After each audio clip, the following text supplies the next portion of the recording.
Hello everybody! Now today we're going to talk about the Stinger Spot. This is a new light that came out. A lot of people have some questions about it. The biggest questions they have about it are in regards to the Inno Pocket Spot that came out, I guess, about 3 or 4 years ago. How is it different? Because if you look at them physically, they're nearly identical. Is this an upgrade? What's going on? I'm going to answer your questions and more here in this video today on the Stinger Spot. First of all, it's part of the StarTec series. Now, what is StarTec? We talked about this in an earlier video.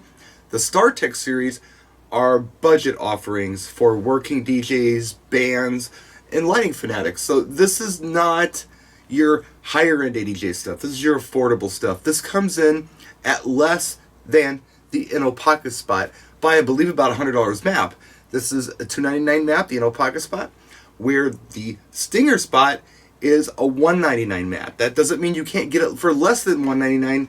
That means that's the minimum advertised price for the Stinger Spot. So if you were looking for a moving head and didn't want to spend more than $300, this might be a real nice option for you. Now, what are some of the differences as far as inside goes? We're looking at a 10-watt LED on the Stinger Spot versus the 12-watt LED on the Inno Pocket Spot.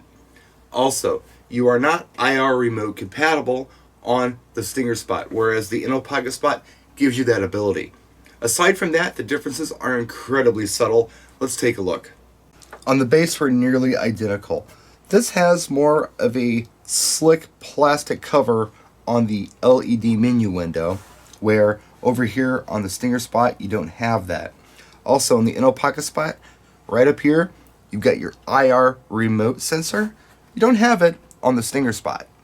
On the back of the base, we're nearly identical as well. You have DMX in and out, you have your IEC cable in, and your fan. The only big difference here is you get a chrome grate on your fan with the Inno Pocket Spot, and this fan grate is integrated into the base of the Stinger Spot.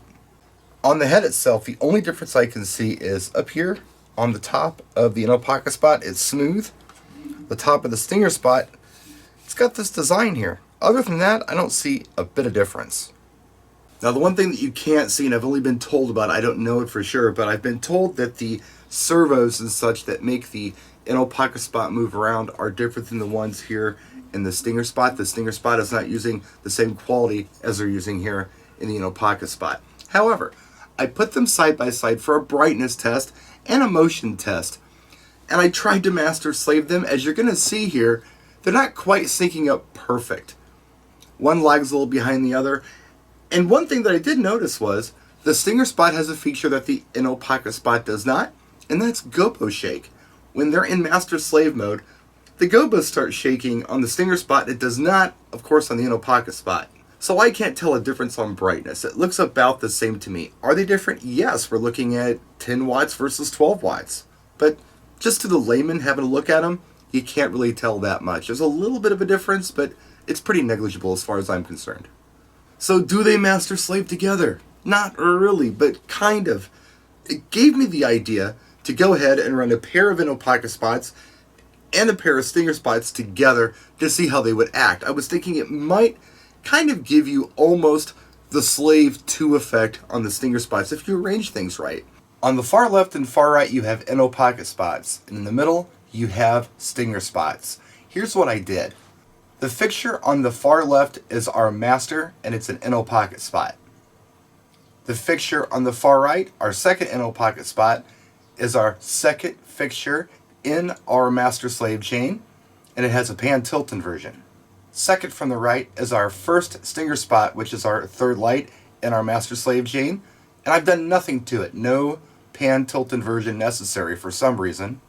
And second from the left is our fourth fixture in our master slave chain, which is our second Stinger Spot, and it only has, for some reason, a pan inversion. The tilt inversion was not necessary. The signal that's being sent out from the Inno Pocket Spots apparently is so confusing that that's what I had to do to make them sync up like this. So what we really ended up with is something that looks more like 4 Inno Pocket Spots in a row with the 2 in the middle in Slave 2 mode. So they do contrasting movements sometimes, and sometimes they sync up. I thought it was a pretty neat effect. So that's the Stinger Spot. This is a brand new offering. It's been out for, I don't know, maybe a month now. And again, it's mapping out at $199, so most anybody can afford to step into this. Does it master slave with the Inno Pocket Spot? Kinda, as I showed you in the video. There are ways that you can do it. It's not perfect, but yeah, it kind of works. And the other cool thing is, if you're going to run a Stinger Spot with an Inno Pocket Spot as a master, of course you can use the IR remote to black out the master or turn off the sound active, and the Stinger Spot will act accordingly. It'll either black out or it'll go into a non-sound active mode. So if you have any questions, let me know in the comment section. I hope this video helps somebody. We'll see you next time. Practice and enjoy.